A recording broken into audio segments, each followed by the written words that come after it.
His Excellency the Minister of Foreign Affairs of the Islamic Republic of Pakistan, Excellencies, Director of the Institute of Strategic Studies, distinguished participants, ladies and gentlemen, Assalamu alaikum wa rahmatullahi wa barakatuh. Wa bismillahir rahmanir rahim. It's a pleasure for me to join this important event held in commemoration of the 50th anniversary of the establishment of the Organization of Islamic Cooperation, OIC. I want to seize this opportunity to commend the government of the Islamic Republic of Pakistan and the Institute of Strategic Study for organizing this event. You know, as aware, all of us, that Pakistan was a founding member state and contribute positively in peace and security in the world, in addition to other events that have been established by OIC. And for that, I am very thankful for the leadership of Pakistan and its people. They are great people, and we are very proud of the contribution of Pakistan in all events and all measures in the Islamic world, and of course in the Islamic cooperation in all fields. Excellencies, distinguished participants, some 50 years ago, exactly in 1969, the OIC was founded by a joint initiative of the Kingdom of Saudi Arabia and the Kingdom of Morocco. It was decided to have its headquarters hosted in Jeddah near Mecca al-Mukarramah.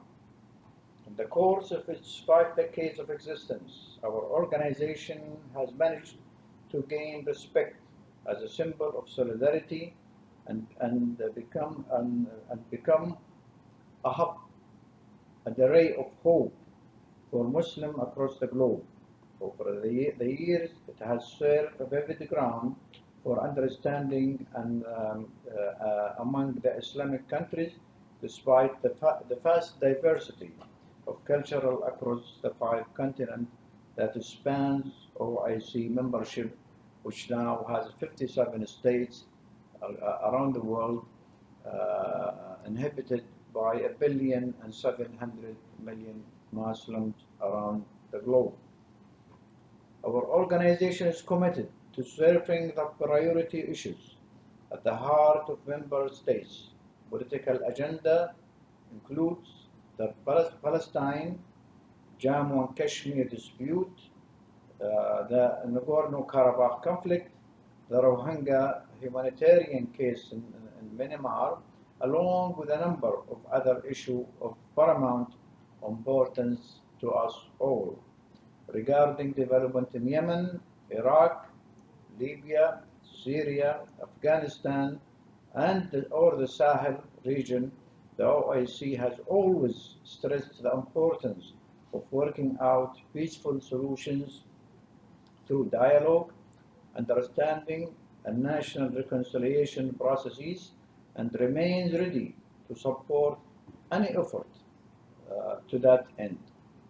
The OIC is committed to the promotion of the long-established value of Islam, including tolerance, peaceful coexistence, interfaith dialogue, alliance of civilization, and mutual understanding, and of course fighting terrorism and extremism.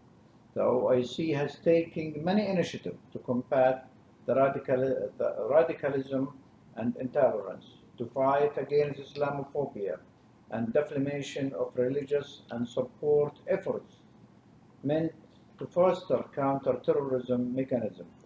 For this purpose, the OIC has established the Voice of Wisdom Center and the Islamophobia Observatory to project the true and peace-promoting values of Islam.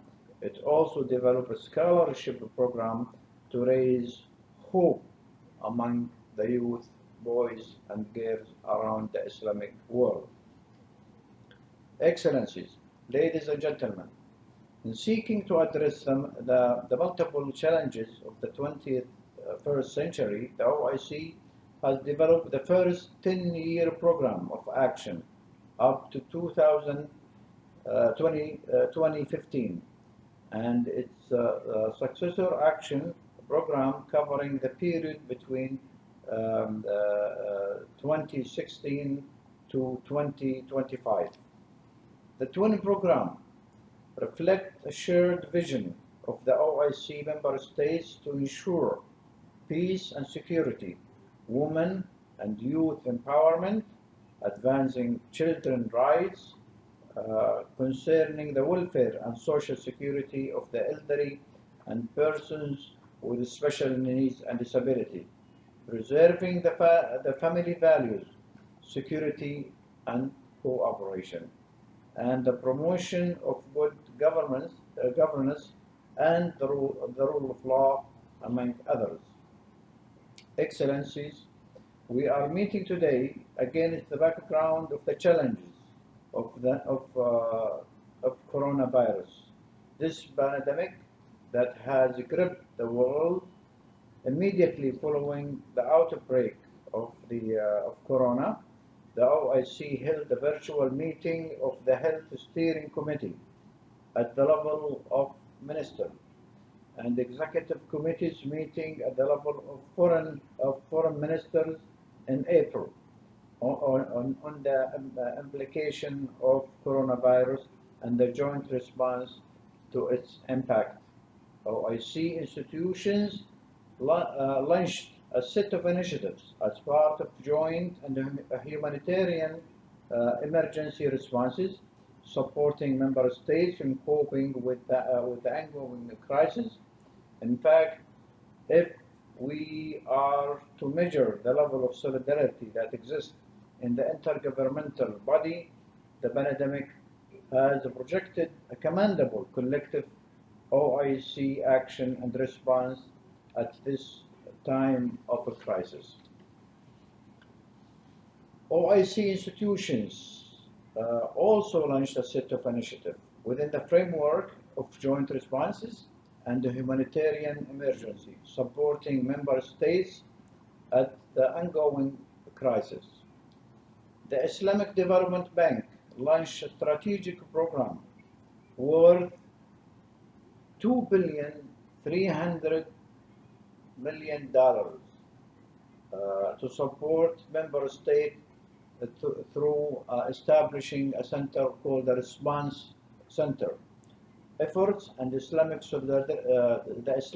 Solidarity Fund also launched an account to assist member states, especially OIC less developed and most affected, to enhance their capabilities in facing the coronavirus, mainly in the health sector. The International Islamic Fiqh Academy, one of OIC subsidiary organ, also held a medical symposium in coronavirus and related to medical treatment and, of course, Sharia provisions. Please, Excellencies, distinguished participants, join me to implore His Almighty to Allah to strengthen cooperation and solidarity with the Muslim Ummah and among the member states of the OIC. Ameen. Wassalamu alaikum wa rahmatullahi wa barakatuh.